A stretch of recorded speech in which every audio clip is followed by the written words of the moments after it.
بسم الله الرحمن الرحيم. Tafsir Durrul Mazmum al-awwal, Tafsirul Mu'tazilah. Tafsir al-Mu'tazilah. Ya. Baik. Sanata'arraf awalan ya sanata'arraf awalan ala mujmali aqaidi al-Mu'tazilah. Jadi kita sebelum masuk kepada kajian atas analisa, kita membaca analisa Syekh Az-Zahabi terhadap kitab-kitab tafsir dari kalangan Mu'tazilah ya, seperti Al-Kasyaf karya Az-Zamakhsyari atau Ahmiyanuz Zat ya, atau tafsir Al-Qadhi Abdul Jabbar dan seterusnya. Maka kita akan pahami dulu ya, sebenarnya apa sih pemahaman Mu'tazilah ya, secara umum bagaimana akidah Mu'tazilah dan juga bagaimana mauqifuhum minat tafsir Al-Qur'ani dan bagaimana sikap mereka terhadap tafsir Al-Qur'an ya. Baik. Ta'riful Mu'tazilah. Ta'rif al-Mu'tazilah. Ya. Wa akhadtu hadha ta'rif ya akhwat laysa min al-kitab at-tafsir al-fasirun ya, walakin ماذا نعم أو بعض منه أخذت من تفسير من كتاب التفسير والفسر ولكن نقرأ يا ما تعريف المعتزلة اسم المعتزلة اسم يطلق على فرقة ظهرت في الإسلام في أوائل القرن الثاني يعني معتزلة هذه عبارة عن فرقة عقدية ya. Jadi Mu'tazilah itu adalah kelompok dalam bab akidah ya. Jadi perdebatan terkait dengan Mu'tazilah itu persoalannya dalam masalah akidah. Jadi bukan dalam masalah fikih ya, atau bukan dalam masalah di luar ilmu akidah. Karena di luar ilmu-ilmu atau di dalam ilmu-ilmu yang bersifat teoritis ya, yang bersifat kajian teori ya, tentunya sesuatu yang wajar kalau melahirkan perbedaan dan akhirnya perbedaan itu melahirkan mazhab ya. Tapi istilah untuk perbedaan yang muncul al-ikhtilaf fil aqaid ini secara khusus para ulama lebih sering menyebut dengan istilah firqah ya, karena ikhtilaful ummah fil aqidah hada ikhtilaful ummah fil aqidah ibarat an tafarruq ya, an tafarruq wa at-tamazzuq ya. Jadi perbedaan umat di dalam masalah akidah itu ya hakikatnya perpecahan gitu. Jadi bedakan antara istilah ikhtilaf yang biasa diterjemahkan dengan perbedaan dengan iftiraq. Ya, iftiraq itu artinya perpecahan, dan perbedaan dalam akidah potensi perpecahannya sangat besar. Nah, beda dengan kalau kita bicara fikih misalnya ya, kalau fikih ada mazhab, atau kalau kita bicara tafsir ada madrasah gitu ya. Kalau kita bicara nahwu shorof juga ada mazhab Basri Kufi. Nah, itu tidak ada potensi besar untuk terjadinya perpecahan. Tapi kalau dalam akidah terjadi potensi untuk terjadi perpecahan, maka istilah untuk menyebut mazhab dalam masalah akidah yang sering digunakan adalah firqah. Sama seperti perbedaan dalam masalah pokok-pokok akidah ya, yang kemudian membuat seseorang menjadi muslim atau kafir. Nah, maka istilah yang tepat di dalam Al-Quran yang sering digunakan adalah ad-din atau al-millah ya. Jadi hunaka mustalah khas ya akhwat, mustalah khas ya, yutlaqu ala syai'in muayyan. Jadi ada istilah khusus yang memang digunakan pada persoalan-persoalan spesifik ya. Jadi kalau dalam masalah akidah, sekali lagi, memang sih dalam kitab-kitab kadang juga disebut dengan mazhab akidah gitu ya. Tapi yang lebih sering digunakan adalah firqah. Ya. Jadi Mu'tazilah ini ismun yutlaqu ala firqah zaharat fil Islam fi awail qarni tsani. Kemunculannya ya, jadi firqah yang muncul pada sejarah at-tarikh al-Islami. Fil Islam di sini maksudnya at-tarikh al-Islami ya, dalam sejarah umat Islam, yaitu umatnya Rasulullah SAW pada awal-awal abad kedua Hijriah, di awal qarni tsani al-Hijri. Jadi di akhir-akhir masa sahabat Nabi SAW. Wasalakat manhajan aqliyan mutatarrifan fi bahsil aqaid al-islamiyah, yang mana mereka menggunakan metode rasio ya, akli, menggunakan metode akli tapi secara ekstrim. Jadi bukan dengan proporsi yang benar. Ya, akal tetap digunakan dalam memahami akidah. Akal tetap menjadi sumber di dalam kita memahami akidah Islam ya. Makanya para ulama sepakat bahwa yang namanya akidah Islam itu adalah isbat ya al-aqad ad-diniyah bil adillatin naqliyah wal aqliyah. Ya, menetapkan akidah Islam berdasarkan dalil naqli dan dalil akli gitu ya. Jadi akal memang kita tidak bisa nafikan. Hanya saja Mu'tazilah ini berada pada salah satu kubu ekstrim di antara dua kubu ekstrim ya. Jadi kubu ekstrim yang mereka posisikan adalah menggunakan akal hingga posisinya itu bukan setara saja, bahkan lebih daripada wahyu gitu ya. Jadi mereka menjadikan akal sebagai hakim ya, untuk menetapkan segala sesuatu termasuk dalam masalah akidah-akidah yang itu bukan wilayah akal sebenarnya gitu ya. Jadi mereka mengakalkan akidah Islam secara ekstrim ya. Tapi di sisi yang lain memang nanti ada juga sebagian kelompok yang jatuh kepada ekstrim kedua gitu ya, lebih kemudian memahami nas-nas atau wahyu itu secara tekstual. Namanya disebut dengan al-hasyawiyah ya, al-hasyawiyah. Jadi Mu'tazilah ini sebenarnya lawannya adalah al-hasyawiyah. Jadi kalau Mu'tazilah dominan ke akal, namanya Mu'tazilah. Tapi kalau yang dominannya ke nakal dan kemudian menafikan fungsi akal, itu namanya al-hasyawiyah. Nah, Ahlus Sunnah wal Jamaah posisinya di tengah tentunya ya, di mana meletakkan akal dan nakal pada porsi yang proporsional. Ya. Al-muhim, Mu'tazilah ini salakat manhajan aqliyan mutatarrifan fi bahthil aqaid al-islamiyah. Ya, jadi menetapkan akidah Islam menggunakan manhaj akli tetapi secara tatarruf. Tatarruf itu artinya secara ekstrim gitu ya.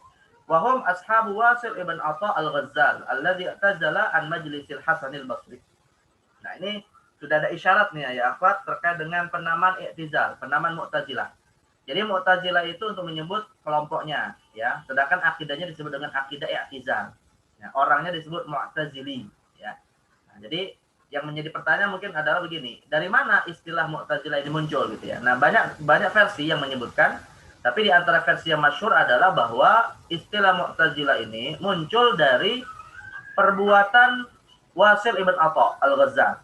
Jadi Wasil ibn Atha al-Ghazzal ini merupakan tokoh pendiri akidah Mu'tazilah ya, yang saat itu sempat berguru di Basrah kepada Al-Hasan al-Basri, seorang tabi'in ya. Jadi sempat berguru kepada Al-Hasan al-Basri. Tapi terjadi perdebatan tentang masalah akidah, yaitu terkait dengan posisi al-mu'min ya, terkait dengan posisi al-mu'min alladzi irtakaba kabiratan, terkait dengan posisi orang beriman tapi melakukan dosa besar yang akhirnya tidak sejalan dengan paham gurunya Al-Hasan al-Basri yang mewakili ahli sunnah.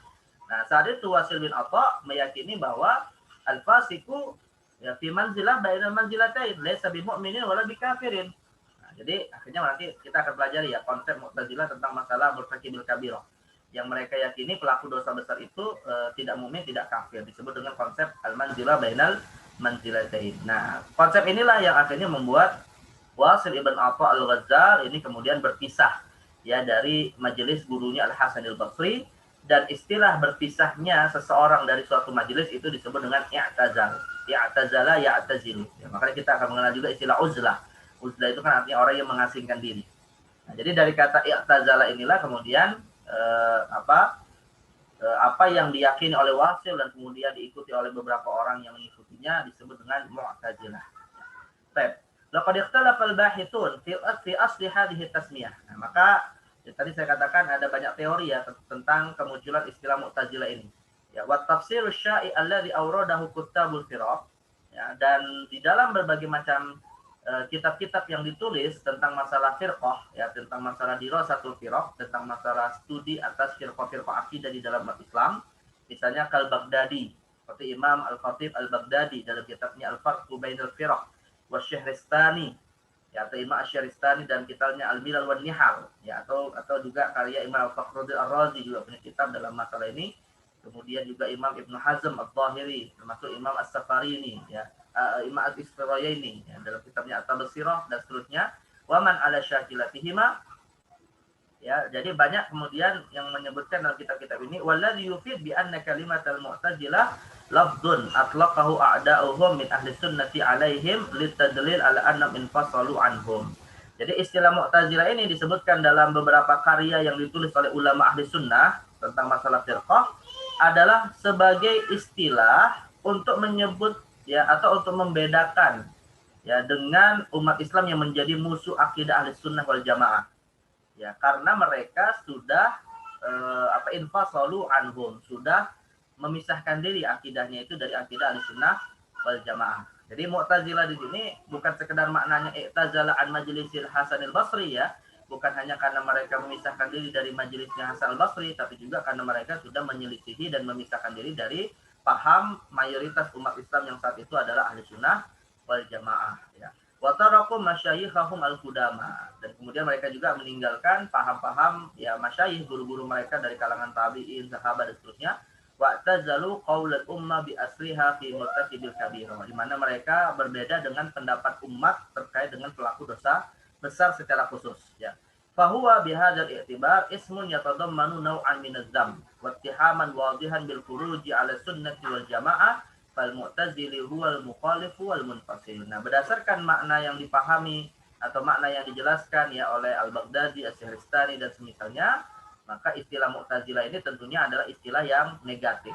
Ya, jadi istilah yang mengandung makna yang negatif dan sebagai tuduhan bahwa atau sebagai vonis bahwa mereka sudah keluar dari paham Ahlus Sunnah wal Jamaah. Maka fal Mu'tazili huwal mukhalif wal munfasil. Maka Mu'tazili, orang yang disebut Mu'tazili adalah orang yang sudah menyelisihi dan memisahkan diri dari paham mayoritas umat, yaitu Ahlus Sunnah wal Jamaah. Ya tentunya ini kalau misalnya kita membaca kitab-kitab Ahlus Sunnah ya begitulah makna Mu'tazilah ya akhwat ya. Tapi kalau kita membaca kitab-kitabnya Mu'tazilah, malah mereka menganggap istilah Mu'tazilah ini istilah yang mereka yakini mulia gitu ya. Jadi mereka menganggap istilah Mu'tazilah ini benar. Artinya Mu'tazilah kalau menurut keyakinan mereka adalah orang yang mengasingkan diri untuk mencari kebenaran gitu. Nah, jadi ya tergantung siapa yang mendefinisikan. Kalau versi Ahli Sunnah wal Jamaah, maka Mu'tazilah maknanya adalah al-mukhalif wal munfasil. Ya, mereka yang sudah menyimpang pemahamannya dari pemahaman mayoritas umat. Tapi kalau misalnya kita baca dalam kitab-kitab Mu'tazilah sendiri, ya bahkan Ibnu Az-Zamakhsyari ya yang nanti kita akan baca juga tafsirnya Al-Kasyaf, itu sampai kemudian bangga dengan istilah Mu'tazilah dan mengatakan ana Mu'tazili gitu ya. Karena mereka menganggap ini istilah yang mulia. Jadi istilah yang memiliki makna positif versi Mu'tazilah. Tentunya kita menilainya sih berdasarkan keyakinan Ahli Sunnah ya, karena kita adalah Ahli Sunnah dan meyakini kebenaran ada pada posisi Ahli Sunnati wal Jamaah. Maka tentu Mu'tazilah istilah yang negatif dan vonisnya adalah sudah menyimpang dari paham Ahli Sunnah. Tapi dengan catatan juga ya akhwat, Mu'tazilah tidak mutlak kafir ya. Mu'tazilah itu menyimpang dari sisi akidah. Kita katakan sebagai paham yang dol mudil ya, paham yang sesat dan menyesatkan, tapi tidak sampai divonis kafir. Karena tidak setiap yang sesat itu otomatis kafir gitu ya. Artinya kalau misalnya ada orang Mu'tazilah yang meninggal, dia tetap wajib disolati. Ya, orang Mu'tazilah yang kemudian meninggal tetap dikuburkan di wilayah umat Islam. Dia bisa saling mewarisi ya dengan keluarganya yang muslim lainnya dan seterusnya. Ya, tapi memang penyimpangan mereka di dalam masalah akidah membuat mereka dikategorikan sebagai ahlul kabirah juga, pelaku dosa besar. Ya. Karena dosa besar itu kan ada dua sebab. Ya, jadi dosa besar itu bisa sebabnya adalah syahwat. Nah, misalnya karena maksiat yang memang dilakukan karena sebab syahwat, membunuh, berzina, mencuri, korupsi, nah itu kan syahwat. Tapi bisa juga dosa besar ya dilakukan atas dasar syubhat. Nah, syubhat inilah yang terjadi pada paham-paham menyimpang dalam masalah akidah, termasuk Mu'tazilah. Baik. Nah, ini definisi Mu'tazilah ya. Kemudian Nasy'atul Mu'tazilah. Ya, sejarah singkat bagaimana perkembangan sejarah paham Mu'tazilah ini. Tadi kita sudah pahami ya bahwa Mu'tazilah itu muncul di awal abad kedua Hijriyah. Ya, itu di masa-masa akhir para sahabat Nabi SAW. Yang mana muassisul firqahnya, ya pendiri kelompok ini adalah Wasil ibn Atha al-Ghazzal, ya, yang sempat berguru kepada Al-Hasanil Basri. Ya. Jadi pendirinya adalah Wasil ibn Atha. Nasya'at hadhil firqah qala Syadz-Dzahabi fil asr Umawi. Jadi firqah ini munculnya di masa Bani Umayyah. Walakinnaha syaghalat al-fiqra al-islami fil asr Abbasi. Tetapi perkembangannya itu semakin pesat di masa Daulah Abbasiyah. Kemunculannya itu di masa Daulah Umayyah ya. Tapi kalau untuk perkembangannya dan kemudian semakin kekuatan mereka semakin besar itu di masa Daulah Abbasiyah. Ya, wa aslu hadhil firqah ya huwa Wasil ibn Atha al-mulaqab bil Ghazzal al-maulud sanata 80 ya wal mutawaffa sanata 31 fi khilafati Hisham ibn Abdul Malik. Nah, jadi Wasil ibn Atha ini ya pendiri Mu'tazilah adalah orang yang lahir pada tahun 80 dan meninggal tahun 131 ya, pada masa khilafah Hisham bin Abdul Malik. Meninggalnya pada masa khilafah Hisham bin Abdul Malik. Nah, Hisham bin Abdul Malik ini adalah khalifah setelah Umar ibn Abdul Aziz. Ya, kalau tidak salah setelah Umar ibn Abdul Aziz baru kemudian Hisham bin Abdul Malik. Jadi cukup kemunculannya cukup cepat juga ya dalam sejarah Islam. Ini di masa salaf malah ya. Jadi 80 sampai 131 di masa salaf ya. Makanya kalau ada orang menyebut dirinya misalnya ana salafi ya, saya mengikuti salaf. Ya, salaf yang mana dulu nih ya? Apa salaf Ahli Sunnah atau salaf Mu'tazilah, termasuk nanti Syiah. Syiah juga munculnya di masa salaf ya, di masa 3 generasi salaf. Nah, jadi makanya paham di masa salaf pun sebenarnya sudah banyak juga yang menyimpang. Walaupun penyimpangan semakin besar nanti setelah generasi salaf. Makanya sebenarnya istilah salaf itu banyak yang dikritik, banyak yang mengkritik ya. Jadi salaf itu lebih tepat bukanlah istilah untuk menyebut suatu mazhab tertentu. Karena kalau misalnya disebut sebagai mazhab tertentu, salaf itu ya tentu nisbahnya kepada siapa? Nisbahnya kepada siapa? Karena di antara salaf pun ada perbedaan. Ya, Abu Hanifah juga salaf, Maliki juga salaf, Imam Syafi'i juga salaf, tiga generasi salaf. Nah, ini yang menjadi pertanyaan, salaf ini dinisbatkan kepada siapa? Maka ini muskil istilah salaf dan penisbatan seseorang kepada salaf itu saya muskil ya, bermasalah. Tetapi semua sepakat istilah salaf adalah istilah untuk menyebut tiga generasi yang paling utama, ya sahabat, tabi'in dan atba'ut tabi'in. Jadi saya sarankan ya akhwat, kalian membaca satu buku yang ditulis oleh Syekh Muhammad Said Ramadan Al-Buti ya rahimahullah taala. Ya, beliau menulis buku judulnya As-Salafiyatu laisa madhhaban jadidan. Mana saya lupa bahasa Arabnya gimana. As-Salafiyatu laisa madhhaban jadidan saya lupa. Intinya bukunya itu judulnya adalah Salafiyah itu bukan madhab yang baru ya, tetapi adalah generasi terbaik umat ini. Ya, generasi terbaik umat ini. Yang kita tentunya semua muslim pasti akan mengikuti jalan mereka tanpa harus menisbatkan diri kepada istilah salaf itu sendiri. Baik. Jadi inilah pendiri dari Mu'tazilah ya, yang tadi kita lihat juga termasuk hidup di generasi salaf. Walaupun salafnya bukan salaf soleh ya, tapi salaf soleh ya. Salaf yang menciptakan bid'ah dalam masalah akidah. Baik. Cuma pada masa Wasil ibn Atha ya, atau yang menjadi sebab kenapa Wasil ibn Atha ini mendirikan paham Mu'tazilah ini atau bisa dikatakan dinisbatkan kepadanya paham Mu'tazilah seperti tadi sudah kita sebutkan, karena terjadi ikhtilaf ya baina Wasil ma'al Hasan al-Basri fi mas'alatin murtakibil kabirah ya. Karena terjadi perdebatan dengan Imam Al-Hasan al-Basri ya dalam masalah pelaku dosa besar. Wa dzalika annahu daqala 'ala Al-Hasan al-Basri rajulun faqal. Jadi ceritanya begini kisahnya. Nah, jadi ada seseorang datang ini ya kepada majelisnya Al-Hasan al-Basri yang saat itu juga ada wasit dalam majelis tersebut. Faqal, ya Imam ad-Din, zahara fi zamanina jama'atun yukaffiruna sahibal kabira yuridu wa'idiyatul khawarij. Yurid wa'idiyatul khawarij. Nah, jadi orang ini bertanya kepada Imam Al-Hasan al-Basri tentang sejumlah kelompok ya, sejumlah orang yang mengkafirkan pelaku dosa besar. Jadi pelaku dosa besar itu dikafirkan. Maksudnya kelompok ini wa'idiyatul khawarij ya. Jadi pada masa Imam Al-Hasan al-Basri itu ada satu kelompok namanya wa'idiyatul khawarij. Wa'idiyah itu artinya ancaman gitu ya. Jadi pihak yang memberikan ancaman kepada pelaku dosa besar dengan kekafiran gitu. Jadi secara khusus disebut wa'idiyatul khawarij, atau secara umum disebut khawarij ya. Wa jama'atun ukhra yurji'unal kaba'ir. Tapi ada juga satu kelompok lain yang berselisih dengan khawarij, yurji'unal kaba'ir, yang menganggap pelaku dosa besar itu tidak merusak keimanan gitu ya. Disebut dengan murji'ah. Jadi di satu sisi ada yang mengkafirkan pelaku dosa besar, tapi di sisi yang lain ada yang mengatakan bahwa pelaku dosa besar itu tidak mempengaruhi iman gitu. Nah, maka wa yaqulun ya, di mana yurji'unal kaba'ir tadi atau disebut murji'ah ini berkata la tadurru mal imani ma'siyah. Ya, mereka mengatakan tidaklah kemaksiatan bisa mempengaruhi iman seseorang. Jadi sebenarnya ya antara paham khawarij dan paham murji'ah itu sepakat bahwa iman itu iman itu statis. Jadi mereka itu sepakat ya, khawarij ataupun murji'ah itu sepakat iman itu tidak bertambah atau tidak berkurang. Iman itu sifatnya tetap gitu ya. Hanya saja yang jadi masalah kalau orang khawarij meyakini ketika seseorang bermaksiat otomatis imannya batal, kafirlah dia. Tapi kalau orang-orang murji'ah sebaliknya mengatakan imannya itu tidak dipengaruhi apapun ya dengan kemaksiatan. Artinya tidak akan berpengaruh maksiat kepada keimanan seseorang. Jadi sebenarnya titik kesepakatan mereka itu ada, yaitu statusnya suatu iman, la yazidu wa la yanqus ya.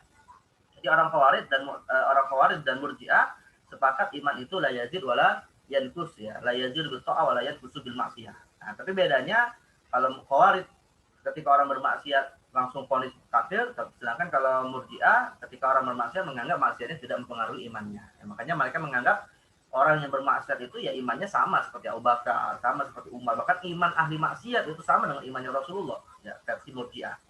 Nah, maka kata orang yang bertanya tadi, kama la tanfa'u ma'al kufri ta'ah fa kaifa lana an na'taqidan fi dzalika, yaitu di mana mereka golongan Murji'ah itu mengatakan tidaklah bermanfaat kekafiran ya, tidaklah bermanfaat ketaatan kepada orang kafir. Maka begitu juga tidaklah bermanfaat maksiat kepada atau tidaklah berpengaruh maksiat kepada iman. Ya, ini kias batil sebenarnya ya, kias batil kaum Murji'ah. Jadi kaum Murji'ah itu mengkiaskan ya kalau maksiat itu tidak mempengaruhi iman, sebagaimana ketaatan juga tidak mempengaruhi kekafiran seseorang. Jadi orang kafir ya kalau taat melakukan kebaikan ya tetap kafir. Maka begitu juga kata orang Murji'ah, orang beriman kalau bermaksiat ya tetap mukmin secara paripurna, secara 100%. Nah, ini sebenarnya kiasnya kias batil ya, kias ma'al farid sebenarnya. Ya, detailnya kalian bisa pelajari dalam bab akidah. Intinya orang ini bertanya tentang masalah dua kelompok ya yang saling berbeda paham secara langsung. Nah, bagaimana kemudian kita ya sebagai masyarakat muslim mayoritas ini meyakini akidah yang benar. Fatafakkar al-Hasan. Maka Al-Hasan al-Basri kemudian diam sejenak berpikir untuk memberikan jawaban. Wa qabla an yujib qala Wasil, ya tiba-tiba sebelum Al-Hasan al-Basri menjawab, ya disanggah oleh Wasil. Wasil kemudian menjawab, ana la aqul inna sahibal kabira mu'minun mutlaqun wa la kafirun mutlaq. Nah, kata Wasil, aku tidak berkata bahwa pelaku dosa besar itu disebut mukmin secara mutlak atau disebut kafir secara mutlak, gitu ya. Nah, inilah yang nanti disebut dengan istilah manzilah bainal manzilatain, ya. Jadi posisi pelaku dosa besar itu posisinya antara mukmin dan kafir, itu versinya Mu'tazilah. Summa qama ila ustuwana min ustuwanatil masjid. Lantas kemudian setelah berbicara seperti itu, dia kemudian memisahkan diri dari majelis Al-Hasan al-Basri dan menuju kepada salah satu tiang masjid, wa akhadha yuqarriru ala jama'ati min ashabil Hasan ma ajaba bihi, sambil kemudian ya mempengaruhi lah sebagian orang yang ada di masjid itu untuk kemudian mengikuti pendapatnya, min anna murtakibal kabira laysa bimu'minin wala kafirin wala wa yathbutu lahul manzila bainal manzilatain qailan innal mu'min ismu madahin wal fasiqu la yastahiqul madah fala yakunu mu'minan wa laysa bikafirin aidan li iqrarihi bisyahadatain. Jadi kata Wasil ibn Atha, ya sesungguhnya orang beriman, istilah iman itu adalah istilah pujian gitu ya, dan fasik tidak berhak mendapatkan pujian, maka tidak kita sebut sebagai mukmin secara mutlak. Tetapi orang yang melakukan dosa besar juga tidak bisa dikatakan sebagai kafir secara mutlak. Kenapa? Karena mereka mengucapkan 2 kalimat syahadat. Nah, maka atau begitu juga wali wujud bisa iri amal khairi fihi, karena mereka juga melakukan banyak perbuatan baik, maka tidak bisa mutlak dikatakan kafir. Ya faiza mata bila taubatin kullidatin nar. Tetapi kalau kemudian mereka mati dalam kondisi tidak bertaubat dari dosa besarnya, kullidatin nar, masuk neraka, kekal di dalamnya. Is laisa fil akhirati illa fariqan, fariqun fil jannah wa fariqun fis sa'ir.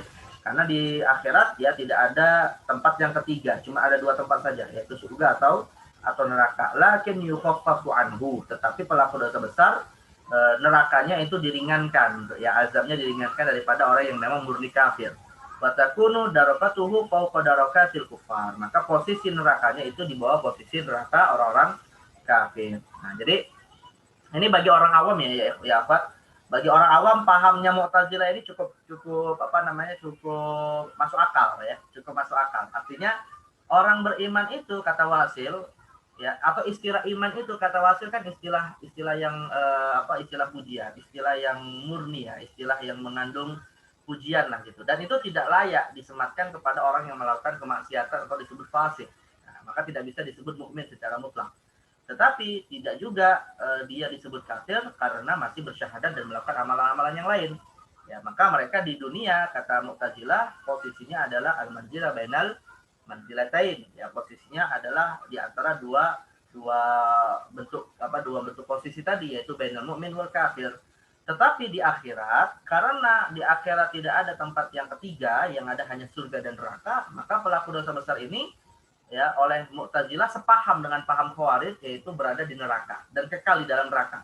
Ya, maka mereka menolak syafaat di sini ya. Mu'tazilah dan hanya menolak syafaat bagi pelaku dosa, ya selama ada tauhid di dalam dirinya. Hanya saja mereka berbeda dengan Khawarij. Kalau orang Khawarij mengatakan pelaku dosa besar itu sama, ya nerakanya sebagaimana neraka orang-orang kafir.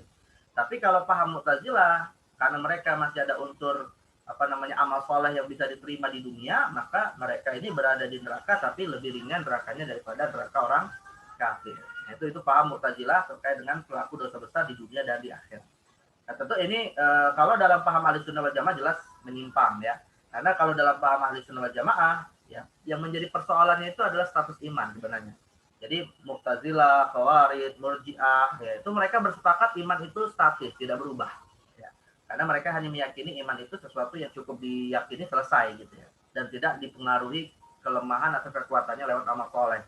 Nah ini beda dengan orang-orang ahli sunnah ya, dengan kaum ahli sunnah yang meyakini memang iman itu adalah i'tiqad, iman itu adalah keyakinan. Tapi keyakinan ini sifatnya itu fluktuatif, tidak statis ya, sifatnya fluktuatif, bisa bertambah bisa berkurang kualitasnya, walaupun statusnya tetap iman itu tetap dalam arti iman ya, keyakinan itu tidak berubah, tetapi dari sisi kualitasnya itu bisa berubah ya, bisa bertambah dengan ketaatan, bisa juga berkurang dengan kemaksiatan, karena Allah juga menyebutkan ya yazda disuruhkan dalam surat Al-Anfal itu gimana ayatnya, wa izdadal ladzina amanu imana ya, atau dalam ayat yang lain itu. Jadi Allah menyebutkan orang yang beramal soleh itu ditambahkan kepadanya keimanan. Berarti iman itu kan bisa bertambah berkurang gitu ya.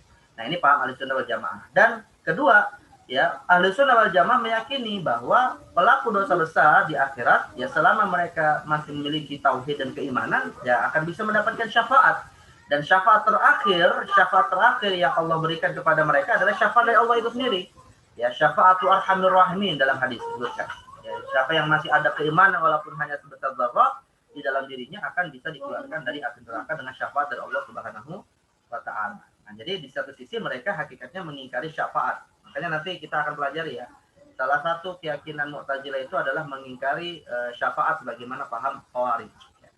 Baik. Nah, jadi intinya inilah yang menjadi sebab ya i'tizalnya wasibil ato. Nah, setelah wasibil ato meyakini hal tersebut, faqala Al-Hasan al-Basri kemudian berkata, i'tazala anna wasilu.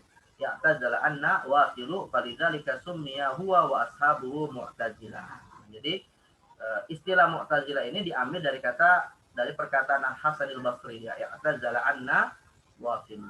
Ya, jadi maka disebutlah dengan istilah Mu'tazilah. Baik. Kemudian perkembangan lainnya ya.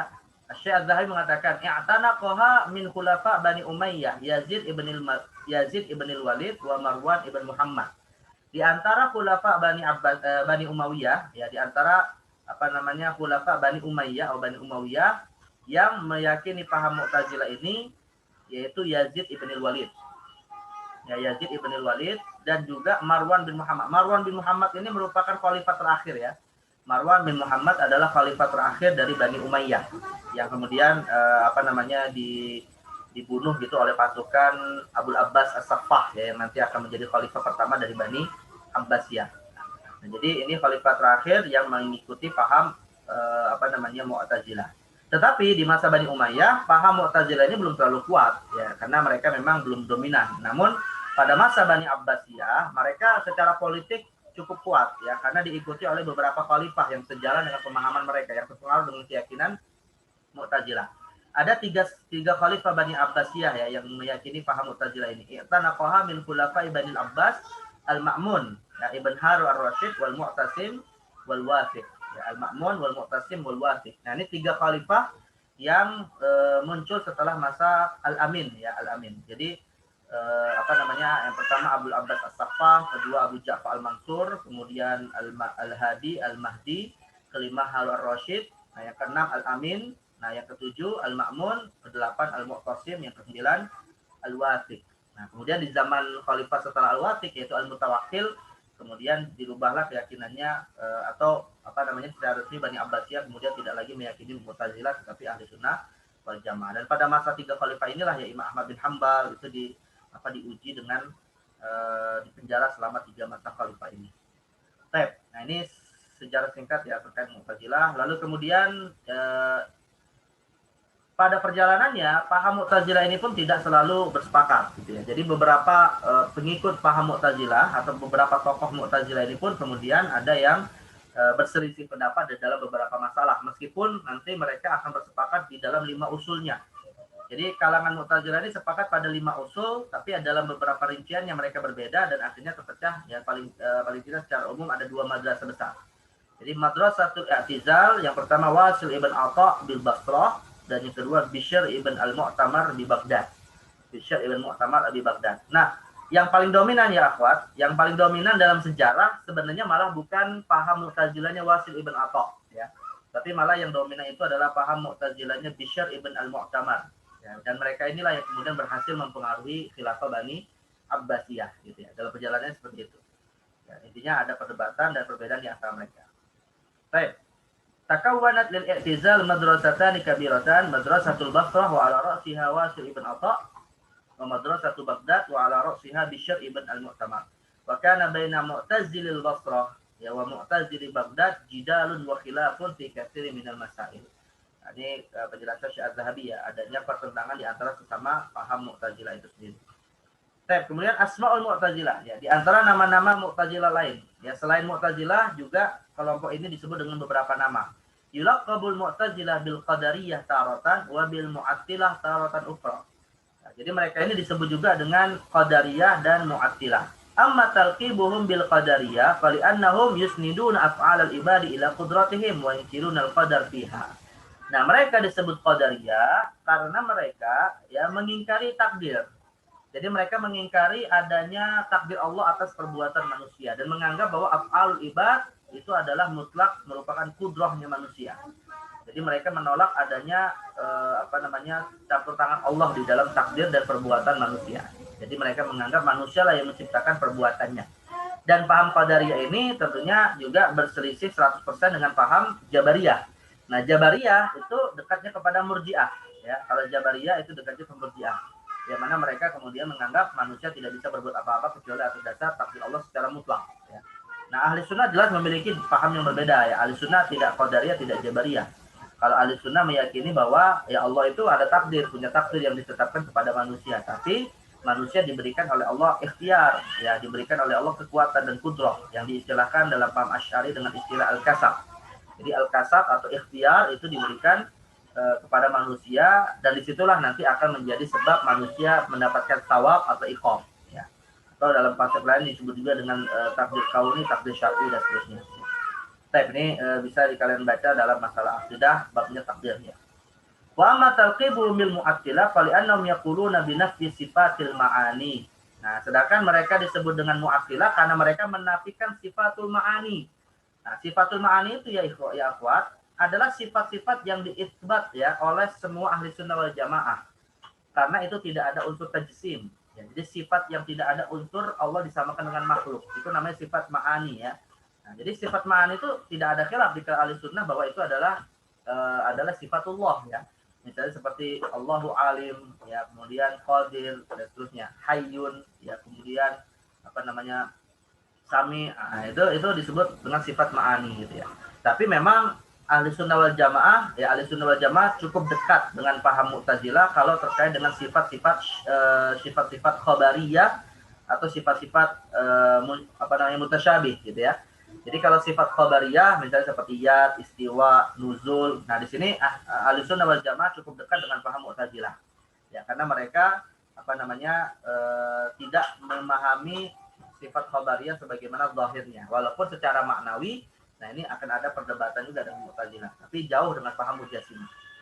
Jadi Mujassimah itu lebih kepada secara mutlak menisbatkan sifat kepada Allah walaupun itu tidak layak bagi Allah. Sedangkan kalau Mu'tazilah mutlak menafikan sifat Allah. Nah, ahli sunnah kemudian membedakan ada sifat yang wajib diisbat kepada zat Allah, tapi ada sifat yang tidak bisa diisbat secara zahir namun lewat takwil ya, karena itu ada unsur tajsim dan seterusnya. Nah, ini kalian juga akan bisa pelajari dalam akidah terkait dengan masalah sifat. Al-muhim ya, Mu'tazilah ini disebut dengan Qadariyah, juga disebut dengan Mu'attilah. Nah, kemudian usul aqidatil Mu'tazilah, apa yang menjadi pokok ajaran Mu'tazilah yang nanti akan kita ketahui juga secara sistematis ya dalam pembahasan tafsir mereka. Karena usul mereka inilah yang nanti akan menjadi pedoman mereka di dalam memahami Al-Qur'an. Nah, Al-Mu'tazilah ya, kelompok Mu'tazilah ini memiliki 5 usul akidah ya. Jadi mereka punya 5 usul akidah. Jadi Pancasilanya Mu'tazilah ya. Pancasilanya Mu'tazilah at-tauhid, al-adl, al-wa'du wal wa'id, al-manzilah bainal manzilatain, dan al-amru bil ma'ruf wan nahyu 'anil munkar. Nah, ini 5 usul paham Mu'tazilah. Nah, terkait dengan masalah 5 usul ini, Syekh Az-Zahabi mengatakan wa hadhil usul al-khamsah yajma'u al-kull 'alaiha. Jadi 5 usul inilah yang menjadi titik temu ya semua paham Mu'tazilah. Walaupun mereka berbeda dalam masalah yang lain, tapi 5 hal ini yang kemudian menjadi dasar mereka disebut Mu'tazilah ya. Wa man lam yaqul biha jami'an falaysa mu'taziliyan bil ma'na sahih. Nah, kalau kemudian ada orang yang tidak meyakini 5 usul ini ya tidak disebut sebagai Mu'tazilah. Qala Abu Hasan ya Al-Khayyat, ahadu zu'ama'il Mu'tazilah fil qarn ats-tsalits al-Hijri. Nah, seorang tokoh Mu'tazilah Abu Hasan Al-Khayyat yang hidup pada abad 3 Hijriah pernah mengatakan, "Wa laysa yastahiqqu ahadun minhum ismal Mu'tazilah hatta yajma'al qaul bil usulil khamsah." Tidaklah seseorang itu disebut sebagai Mu'tazilah. Jadi mereka ini berbangga diri ya dengan paham Mu'tazilah ya. Bukan berarti mereka menganggap Mu'tazilah ini paham yang menyimpang ya, malah mereka mengatakan di kami Mu'tazilah dan berbangga dengan istilah Mu'tazilah itu. Ya, ini tidak seperti beberapa pihak yang kadang dinisbatkan nama tertentu malah kemudian ya istilahnya ngeles lah kepada ini bukan maksudnya kelompok kami dan seterusnya gitu ya. Ya sebagaimana orang Syiah itu bangga dengan istilah Syiah ya. Jangan dikira kita menuduh mereka Syiah mereka kemudian merasa terhina dengan istilah Syiah, enggak seperti itu. Jadi Mu'tazilah ini kita katakan Anda Mu'tazilah itu malah bangga ya. Maka Al-Khayyat mengatakan bahwa orang itu disebut Mu'tazilah kalau terkumpul di dalam dirinya 5 keyakinan. Kalau tidak terkumpul 5 keyakinan ini atau satu di antaranya maka tidak disebut Mu'tazilah ya. At-tauhid wal 'adl wal wa'd wal wa'id wal manzilah baina manzilatain wal amru bil ma'ruf wan nahyu 'anil munkar. Fa idza kamulat hadhihi al-khisal fa huwa mu'tazili. Dan kalau kelima keyakinan ini diyakini oleh seseorang maka dia disebut Mu'tazili. Ya. Baik. Nah, apa saja yang dimaksud? Sekarang menjadi begini, apa sih yang dimaksud dengan tauhid, adl ya? Secara istilah kan bagus, enggak istilah syar'i ya yang memang diakui dalam Islam, tapi rupanya maknanya yang berbeda. Ya, berbeda maknanya dengan apa yang dipahami oleh Ahlus Sunnah. Ya, adapun untuk tauhid, fahuwa lubbu madhhabihim wa ra'si nahlatihim. Wa qad banaw ala hadzal asl istihalatu ru'yatillahi subhanahu wa ta'ala yaumil qiyamah wa anna sifat laysat syai'an ghairu dzat wa anna al-Qur'an makhluqun lillahi ta'ala. Jadi yang dimaksud dengan tauhid ini ya akhwat, ya paham Mu'tazilah terkait dengan tauhid itu maksudnya adalah mengesahkan Allah dari berbagai macam sifat. Nah, itu maksud mereka dengan tauhid itu ya. Jadi mereka menganggap Allah itu tidak punya sifat. Karena kalau Allah punya sifat berarti Allah itu lebih dari satu gitu ya. Karena mereka menganggap sifat Allah itu adalah zat yang berbeda dengan Allah sendiri. Jadi kalau dikatakan Allah itu punya sifat rahmah, kalau Allah disebut punya sifat sami, maka ada Allah yang sami, ada Allah yang basir, ada Allah yang intinya begitu. Maka mereka menganggap meyakini sifat Allah itu berarti musyrik. Ya. Makanya mereka menganggap Ahlussunnah itu musyrik ketika mengisbat sifat Allah Subhanahu wa taala. Nah, jadi konsekuensi dari paham tauhidnya Mu'tazilah ini yang menafikan sifat bagi Allah adalah di antaranya istihalatu ru'yatillah subhanahu wa ta'ala yaumil qiyamah. Mereka menafikan adanya kemungkinan ya Allah dilihat sebagaimana disebutkan dalam hadis di hari kiamat. Ya wa anna sifat laisa syai'an ghairu dzat, dan bahwa sifat itu bukanlah sesuatu ya. Ya artinya bukan menjadi sesuatu yang berbeda dengan zat. Artinya mereka menganggap ya menisbatkan sifat artinya menisbatkan lebih dari satu Tuhan yaitu zat Allah itu sendiri. Maka mereka meyakini Allah tidak bersifat. Wa anal Qur'an makhluqun lillahi ta'ala. Dan di antara konsekuensi keyakinannya adalah mereka menganggap Al-Qur'an makhluk. Kenapa? Karena kalau Al-Qur'an itu bukan makhluk, berarti kalau Al-Qur'an itu apa gitu kan. Kalau Al-Qur'an bukan makhluk berarti Al-Qur'an kholik. Nah, itu paham mereka. Maka kalau Al-Qur'an adalah kholik, ya berarti Al-Qur'an adalah Tuhan. Ya, tapi Ahlussunnah kan mengatakan tidak. Al-Qur'an itu adalah kalamullah. Ya, sifat azaliyah yang dia qaimah bi dzatillahi ta'ala, sifat yang memang ada pada zat Allah yaitu Allah mutakallim gitu. Tapi kalau Al-Qur'an yang kita baca ya kertas yang ditulis di atasnya Al-Qur'an itu memang makhluk jelas. Tapi yang dimaksud di sini adalah Al-Qur'an yang dia qaimah bi dzatillahi ta'ala. Maka mereka mengatakan ya kalam itu adalah sifat dan sifat itu adalah tidak boleh dinisbatkan kepada Allah. Maka mereka konsekuensinya meyakini Quran adalah makhluk. Ya. Dan Al-Qur'an makhluk itu bukan Al-Qur'an dalam arti fisik yang dibaca, semua sepakat itu adalah makhluk, tapi termasuk adalah kalamullah itu. Mereka menafikan adanya istilah kalamullah. Yang mereka menafikan Al-Quran adalah kalamullah dalam arti sifat Allah. Nah, akhirnya mereka mengatakan Al-Quran makhluk untuk mentauhidkan Allah istilahnya. Jadi mereka meyakini Al-Quran makhluk itu maksud dan tujuannya adalah agar Allah itu esa dalam versi mereka. Baik. Nah, makanya nanti kalau kita baca tafsir mereka ya, ayat-ayat yang terkait dengan masalah kalamullah ini biasa ditakwil nanti oleh mereka, maksudnya bukan sifat Allah berupa kalam ya. Kemudian al-adl, ya mereka juga punya keyakinan al-adl. Dan al-adl ini maksudnya apa? Faqad banaw alaihi anna Allah Ta'ala lam yasha' jami'al kainat wala khalqaha wala huwa qadir 'alaiha bal indahum anna af'al al-ibad lam yakhluqha Allah Ta'ala la khairaha wala syarraha wa lam yurid illa ma amara bihi syar'an wa ma siwa dzalika fa innahu yakunu bi ghairi masyiatihi. Yang dimaksud dengan adil di sini ya Afat, adalah mereka mengatakan Allah Subhanahu wa taala ya dengan keadilannya itu tidaklah menciptakan manusia, tidaklah menciptakan perbuatan manusia. Ini tadi yang kita sudah singgung ya, bahwa af'al ibad itu perbuatan manusia itu hakikatnya adalah ciptaan manusia itu sendiri, versi Mu'tazilah.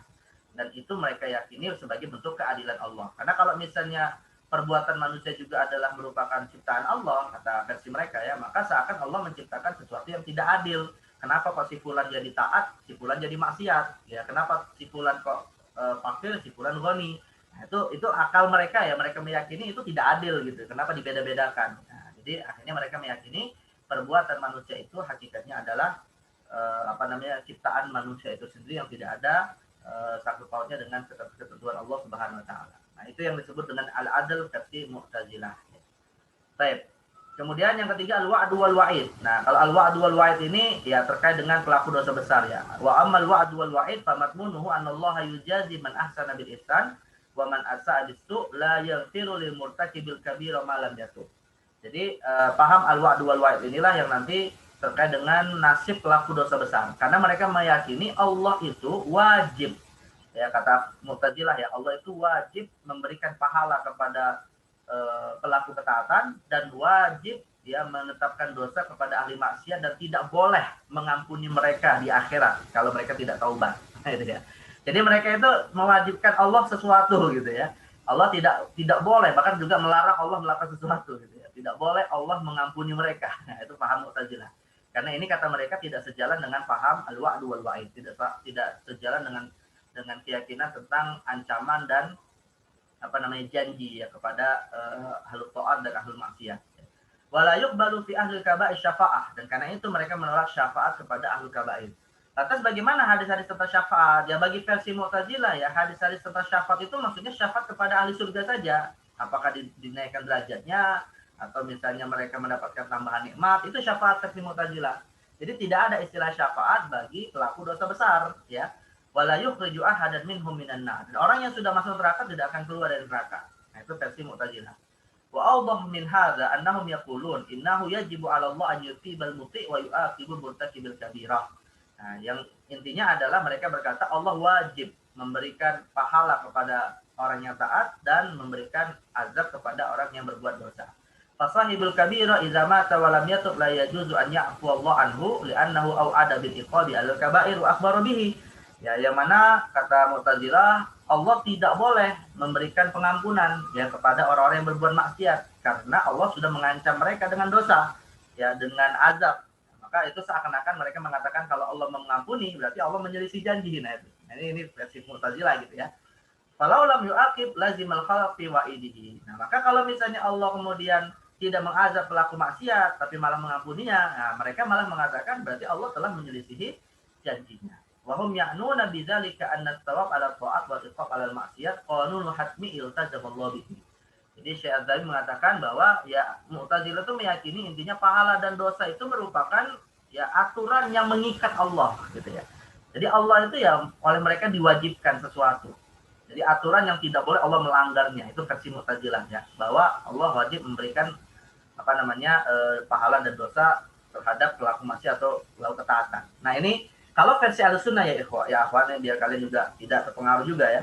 Ya, secara akal sih mungkin masuk akal gitu ya. Tapi kalau versi Ahlussunnah ya, yang namanya pahala dan dosa itu adalah bukan bagian dari kewajiban Allah. Itu sifatnya adalah jawaz, perbuatan yang sifatnya jawaz bagi Allah. Nisbat kepada Allah itu adalah jawaz ya. Jadi nisbat kepada Allah itu bukan sesuatu yang wajib, tapi nisbat yang hukumnya adalah jawaz. Ya, sebagaimana Allah itu muhyi wa mumit. Ya, sebagaimana Allah itu mudil wa mu'iz, itu sifat jawaz bagi Allah Subhanahu wa taala. Jadi Allah boleh memberikan pahala ataupun dosa kepada ahli maksiat dan orang yang taat. Maka Allah juga boleh mengampuni gitu ya. Nah, maka ini merupakan atau surga dan neraka itu hakikatnya bentuk dari rahmat dan keadilan Allah. seseorang dimasukkan ke dalam surga adalah rahmat Allah, seseorang dimasukkan ke dalam neraka adalah keadilan Allah gitu ya. Jadi bukan sesuatu yang wajib mengikat Allah Subhanahu wa taala. Jadi intinya inilah yang membedakan juga paham Mu'tazilah dengan ahli sunnah dalam masalah dosa. Kama qalu inna murtakibal kabira muqalladu finnar wa la saddaqa bi wahdaniyatillahi wa amana bi rusulihi. Nah, mereka juga meyakini pelaku dosa besar masuk neraka kekal di dalamnya meskipun mengesahkan Allah dan mengimani Rasulnya. Di qaulihi ta'ala fi suratul Baqarah bala man kasaba sayyi'atan wa ahata bihi khati'atuhu fa ulaika ashabun nar hum fiha khalidun. Nah, ini ayat-ayat yang mereka gunakan ya, termasuk Khawarij yang digunakan untuk mengatakan pelaku dosa besar adalah ahli neraka kekal di dalamnya. Baik. Ini paham yang ketiga. Yang keempat, al-manzilah baina manzilatain. Jadi jelas tadi sudah kita bahas ya, al-manzilah baina manzilatain ini adalah apa yang menjadi salah satu atau menjadi sebab utama ya terjadinya munazarah baina Wasi' bin Atha wal Hasan al-Basri, ya, perdebatan antara Wasi' bin Atha dengan Al-Hasan al-Basri terkait dengan murtakibil kabirah juga. Dan yang terakhir, al-amru bil ma'ruf wan nahyi 'anil munkar. Ya, ini adalah mabda' muqarrar indahum wa wajibun 'alal muslimin alaina syidda'watul islamiyah wa hidayatul dhalin wa irsyadul ghawin. Nah, jadi al-amru bil ma'ruf wan nahyi 'anil munkar ini hakikatnya ya semua umat sepakat ya, ini adalah syariat. Hanya saja yang jadi masalah adalah walakin naum balaghu fi hadzal asr wa qalatu alaihi jumhur. Nah, yang jadi masalah mereka terlalu berlebihan di dalam meyakini konsep al-amru bil ma'ruf wan nahyi 'anil munkar ini. Faqalu innal amra bil ma'ruf wan nahyi 'anil munkar yakunu bil qalbi in kafa wa bil lisani in lam yaqfil qalb wa bil yad in lam yughniya wa bis sayfi in lam taqfil yan. Liqaulihi ta'ala fil ayat min suratil hujurat wa in ta'ifatan minal mu'minina qatatalu fa aslihu bainahuma fa in baghat ihdahuma 'ala al-ukhra fa qatilul lati tabghi hatta tafi'a ila amrillah. Wa hum fi dzalika la yufarriquna baina sahibis sultan wa ghairihi kama annahum la yufarriqu baina usulid diniyyati mujma' 'alaiha wa aqaidihim al-mu'taziliyah. Jadi paham al-amru bil ma'ruf wan nahyi 'anil munkar ini ya, ada dua perbedaan lah dengan apa yang dipahami oleh Ahlus Sunnah wal Jamaah versi Mu'tazilah. Yang pertama ini dari bawah ya. Yang pertama adalah karena Mu'tazilah meyakini termasuk bagian dari al-amru bil ma'ruf dan wan nahyi 'anil munkar itu adalah setiap umat wajib meyakini keyakinan Mu'tazilah.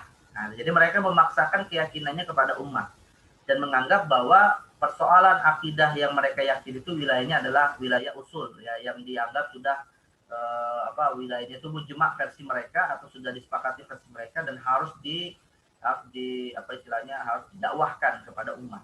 Jadi kalau umat menolak, maka mereka menganggap itu sudah pada level an-nahyu 'anil munkar ya. Dan yang kedua, mereka melakukan al-amru bil ma'ruf wan nahyi 'anil munkar ini secara mutlak, dibebankan kepada siapapun ya dengan porsi yang sama. Artinya begini, mereka tidak membedakan porsi al-amru bil ma'ruf wan nahyi 'anil munkar yang dilakukan oleh penguasa dengan apa yang dilakukan oleh masyarakat. Artinya mereka menganggap masyarakat tuh boleh main hakim sendiri, istilah kita gitu ya. Masyarakat tuh boleh main hakim sendiri untuk melakukan tindakan-tindakan hukum kepada pelaku maksiat gitu.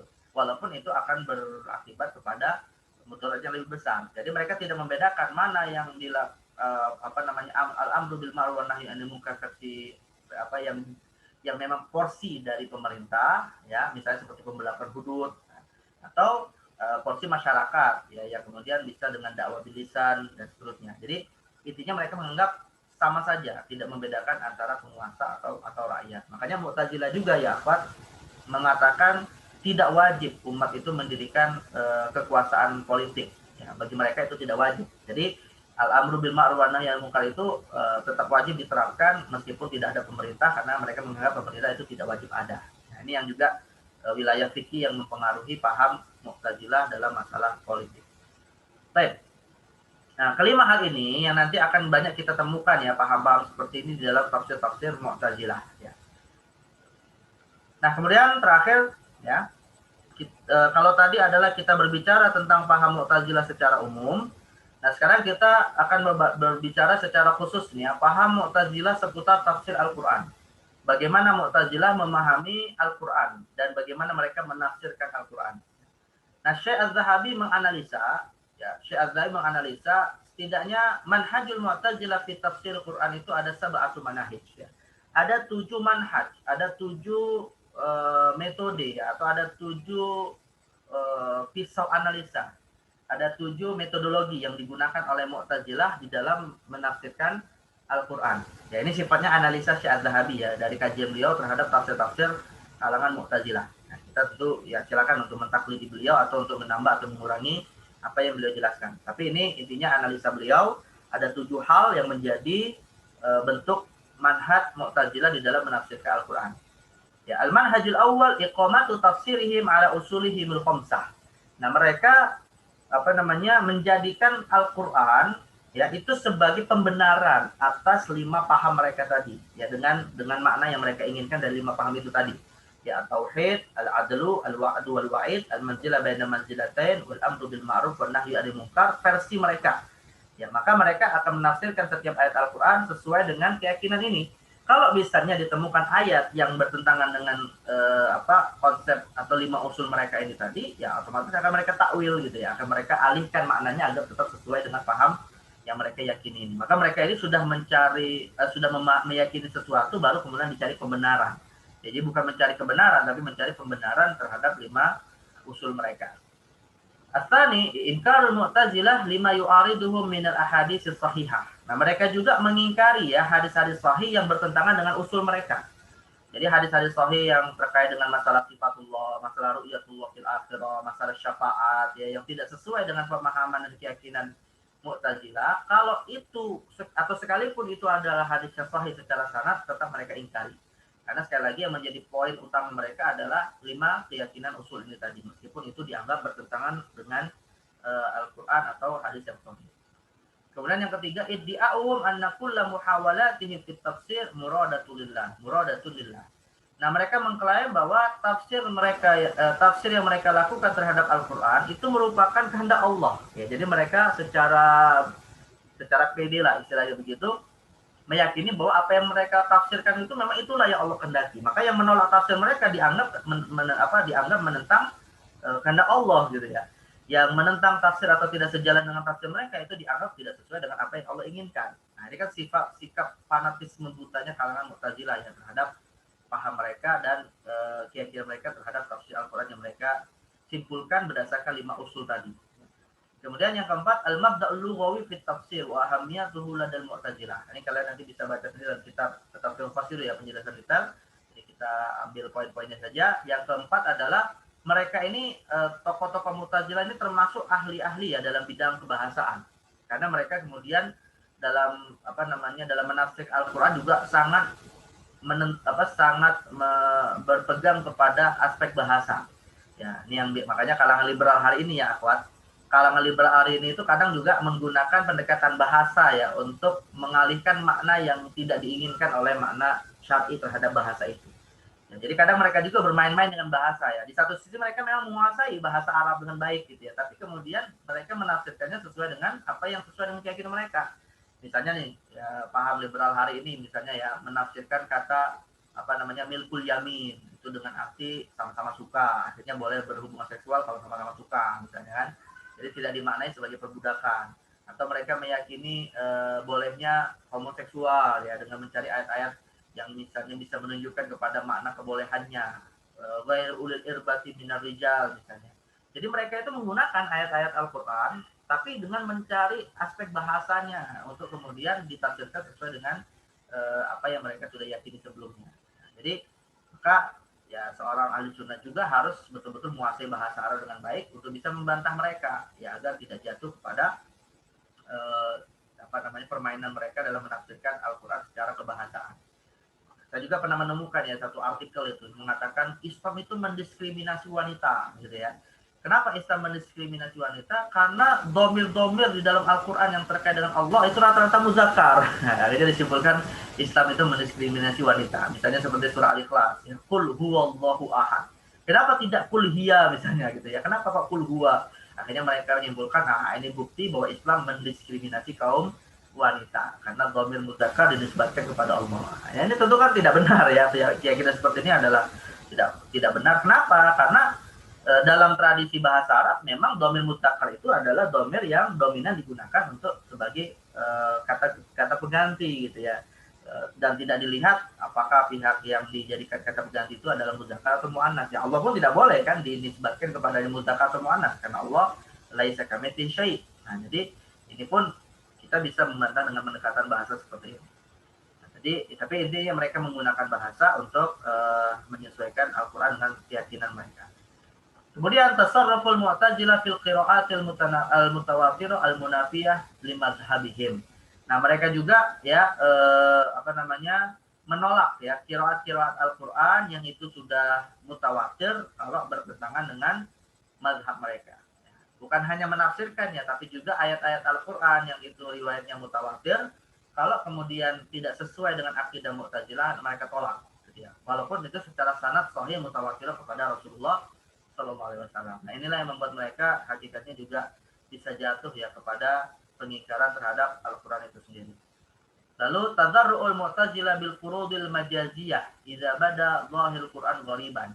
Nah, mereka menggunakan al-furud al-majaziyah. Tadarru' itu artinya wasilah ya, menggunakan makna-makna majazi atau kemungkinan bahwa ayat Al-Qur'an itu mengandung makna majazi. Makna majazi itu artinya makna yang tidak secara zahir ya, tapi ada makna majaz terhadap urfnya, atau makna majaz itu artinya makna yang tidak secara kebahasaan lah gitu ya. Nah, kalau makna majazi itu kemudian bisa mereka gunakan ya untuk atau dianggap sesuai dengan keyakinan mereka, dan kebetulan makna zahirnya yang mana hakikinya itu dianggap bertentangan dengan paham mereka. Jadi kalau ada ayat Al-Qur'an yang secara makna hakikinya bertentangan dengan akidah, mereka akan cari kemungkinan makna majazi. Ya, kalau ada ayat Al-Qur'an secara hakiki bertentangan dengan akidah Mu'tazilah, akan mereka cari makna majazinya gitu ya, agar sesuai dengan paham Mu'tazilah. Misalnya ya, ketika mereka menafsirkan ayat wa kallamallahu Musa taklima. Wa kallamallahu Musa taklima. Nah, mereka menganggap ya yang berbicara itu bukan Allah kepada Musa, karena mereka menafikan sifat kalam bagi Allah, tapi yang berbicara itu adalah Musa itu sendiri gitu ya. Akhirnya dirubahlah, mereka juga berani kadang merubah ayat itu menjadi wa kallamallaha Musa dan seterusnya. Jadi intinya atau misalnya mereka meyakini kalam itu dengan makna yang lain, bukan kalam dalam arti berbicara ya. Nah, ini itu disebut dengan majazi.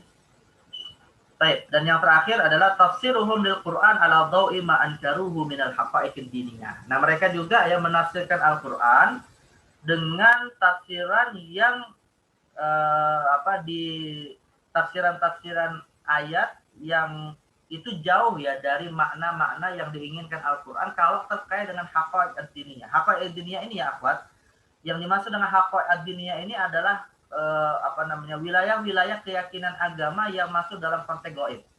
Misalnya ada ayat tentang sihir, kemudian syafaat, karomah, mukjizat gitu ya. Nah, itu mereka ingkari hal-hal seperti ini karena mereka memang menuhankan akal dan menganggap ini hal-hal seperti ini tidak logis dan tidak masuk akal. Maka kalau ada ayat-ayat yang terkait dengan masalah-masalah seperti ini ya, tentang masalah tadi sihir, kemudian termasuk azab kubur, nikmat kubur ya, termasuk syafaat dan seterusnya, maka mereka kemudian kalaupun mereka menafsirkannya artinya masih diterima, tapi mereka akan menafsirkan dengan makna yang itu menurut mereka masuk akal. Ya, termasuk haqa'iq dunia di sini adalah apa yang terjadi di hari kiamat nanti, ada as-sirat, ada al-mizan gitu ya, ada al-hasyr. Nah, itu mereka tafsirkan dengan tafsiran yang menurut mereka sesuai dengan akal mereka, dan ada pengingkaran kepada fakta-fakta atau kepada haqa'iq ad-diniyah yang ditetapkan di dalam Al-Qur'an, dan kita tentu cukup yakini kalau versi Ahlussunnah. Tapi bagi mereka tidak cukup diyakini, tapi harus ditafsirkan sesuai dengan logika akal mereka. Nah, inilah ya ketujuh metode tafsir Mu'tazilah yang nanti akan coba kita baca ya melalui analisa langsung terhadap tafsir-tafsir Mu'tazilah menurut Syekh Az-Zahabi ya. Tapi sebelum masuk kepada tafsir tersebut, nah di sini kita juga mungkin cukup penting mengenal ya beberapa produk tafsir Mu'tazilah. Ahamul intaj at-tafsiri lil Mu'tazilah ya. Jadi Mu'tazilah ini sebenarnya dalam sejarahnya cukup produktif ya di dalam menulis tafsir Al-Qur'an, tentu versi mereka gitu ya. Dan ini yang diisyaratkan di dalam beberapa karya para ulama. Hanya saja memang karya-karya mereka ini sulit untuk kita temukan ya, karena dominasi politik, di mana mereka sudah kalah secara politik dan otomatis karya-karya mereka ya tidak dianggap oleh umat gitu ya. Tapi sebenarnya mereka produktif, kata Syekh Az-Zahabi. Kalau Syekh Az-Zahabi, sannafa katsirun min syuyukhil Mu'tazilah tafasir al-Qur'anil Karim ala usuli madhhabihim wa lam takun hadhihi tafasir akthar haddan min ghairiha min kutub at-tafsir al-mukhtalifah haitsu imtaddat ila katsirin minha yaduz zaman. Jadi sebenarnya para ulama Mu'tazilah, syuyukhul Mu'tazilah itu banyak menulis tafsir Quran ya yang sesuai dengan mazhab mereka atau dengan akidah mereka. Hanya saja karya-karya mereka ini tidak banyak untuk bisa kita akses ya, dan karena banyak faktor. Nah, faktor yang membuat tafsir Mu'tazilah ini tidak mudah diakses adalah yang pertama ya, imtaddat ila katsir min hayatiz zaman ya, karena perkembangan waktu ya, zaman yang membuat semakin dilupakannya tafsir Mu'tazilah ini. Fadha'at bi taqadumil ahdi 'alaiha ya. Lalu kemudian hilanglah ya produk karya-karya mereka di tengah umat karena perkembangan waktu. Dan yang kedua, harimatil maktabatul islami al-'amma min mu'dhami hadha turasil ilmi ya. Dan yang kedua, banyak perpustakaan-perpustakaan umat yang memang tidak atau mengharamkan tafsir-tafsir Mu'tazilah ya, karena dianggap menyimpang tentunya. Nah, maka kemudian tidak dianggap dan tidak disebarluaskan atau tidak diperbanyak gitu ya. Alladzi law baqiya ila yaumina hadza la alqalau lana dhaw'an wadihan ala mada tafsiri. Kalau misalnya kata Syekh Az-Zahabi, seandainya sampai hari ini masih tetap dijaga, kita akan bisa mendapatkan bagaimana gambaran yang jelas terhadap pemikiran Mu'tazilah dalam bidang tafsir.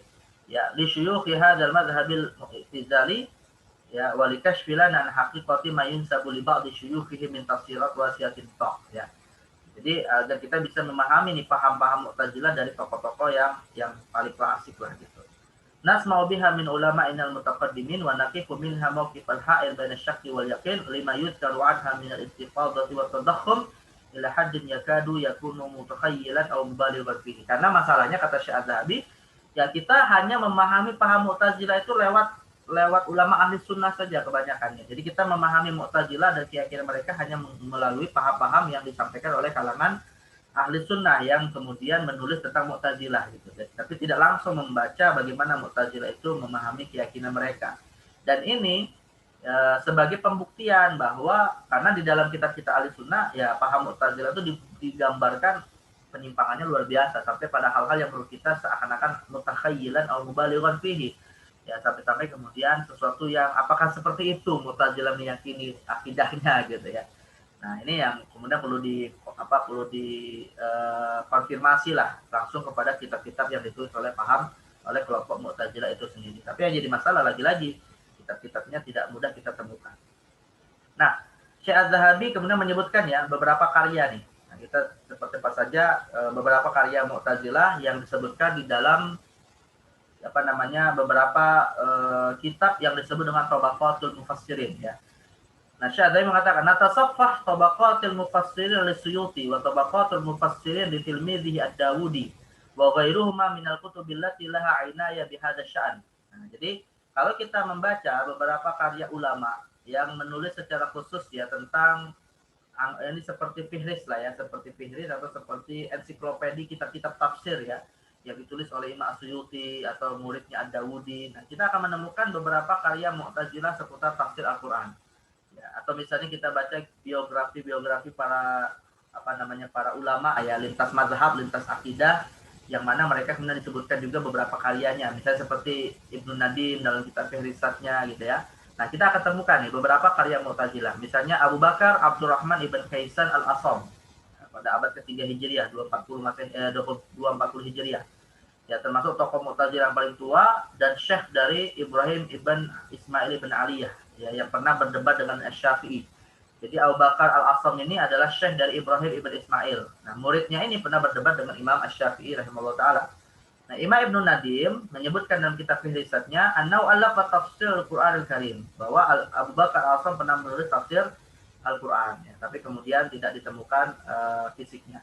Begitu juga dengan Muhammad ibn Abdul Wahhab ibn Salam ya, Abu Ali Al-Jubba'i, nah, tokoh Mu'tazilah yang terkenal, ahli dalam bidang falsafat, ilmu kalam ya, yang disebutkan juga oleh Suyuti dalam Tabaqatul Mufassirin bahwa beliau pernah menulis kitab tafsir dan juga disebutkan oleh Ibnu Nadim dalam Fihrisatnya. Tapi sekali lagi tafsirnya tidak kita temukan.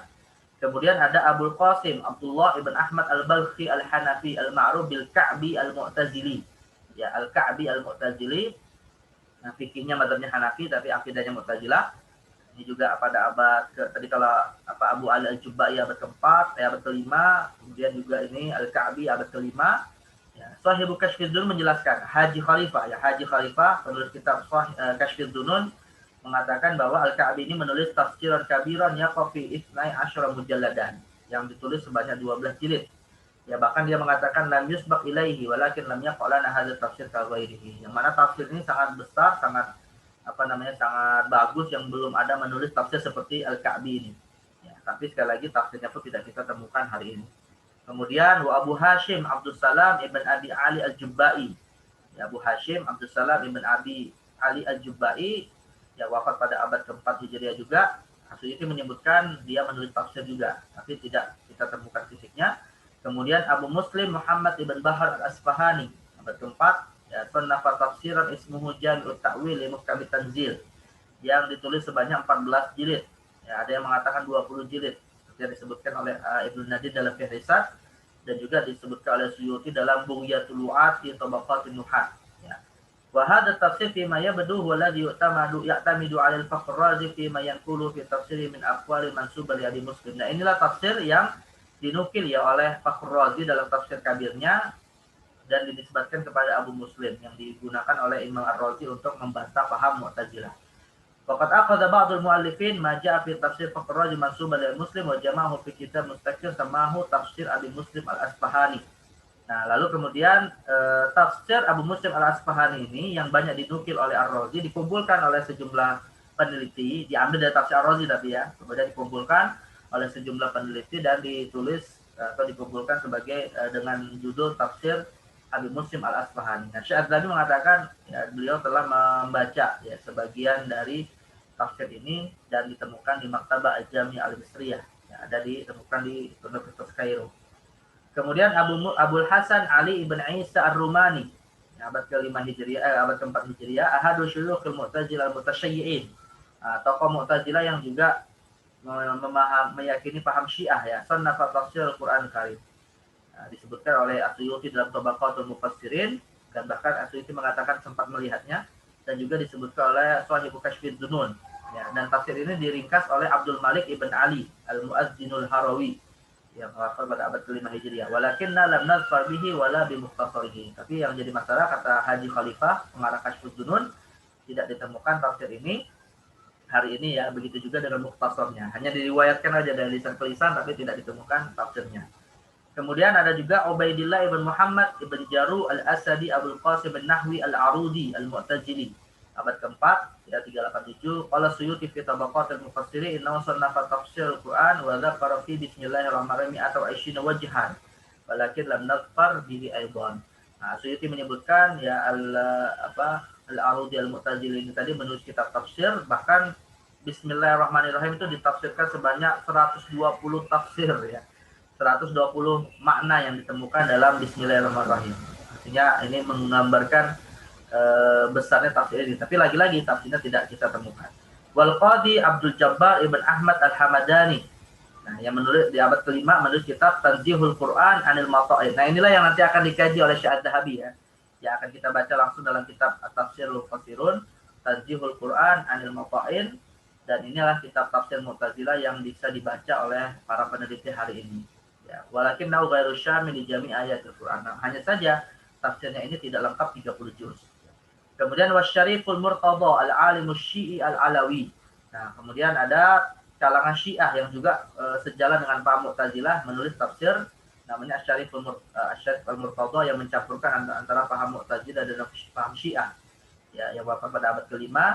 Kata babuhu tafayyadha fi ba'di ayatil Qur'an allati taqaddama madhhab al-Mu'tazilah wa waffaqa baina dhahiril nuzum al-Qur'ani wal aqidatil ihtijaaliyah wa najid hadil buhut at-tafsiriyah dimna ma dawwanahu fi amalihi allati samaha ghurarul fawaid wa durarul qalaid. Jadi Asy-Syariful Murtadha ini seorang tokoh Syiah ya.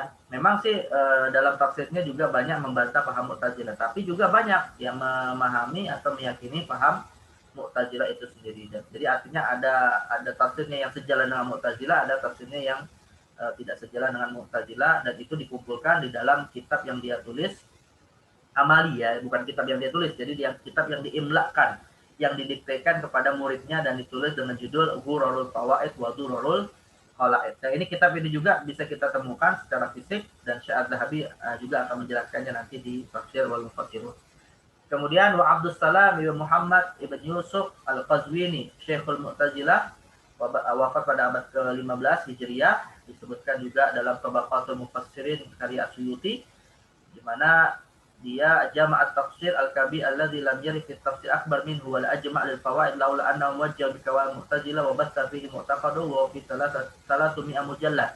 Nah, ya Suyuti memuji nih ya, Imam Suyuti memuji tafsir Al-Qazwini tadi. Ya hanya saja yang jadi masalah di dalamnya terdapat paham Mu'tazilah dan jumlahnya adalah 300 jilid ya. 300 mujallad. Wa minha sab'u mujalladat fil Fatihah, yang mana 7 jilid di antaranya berisi hanya untuk menafsirkan surat Al-Fatihah saja.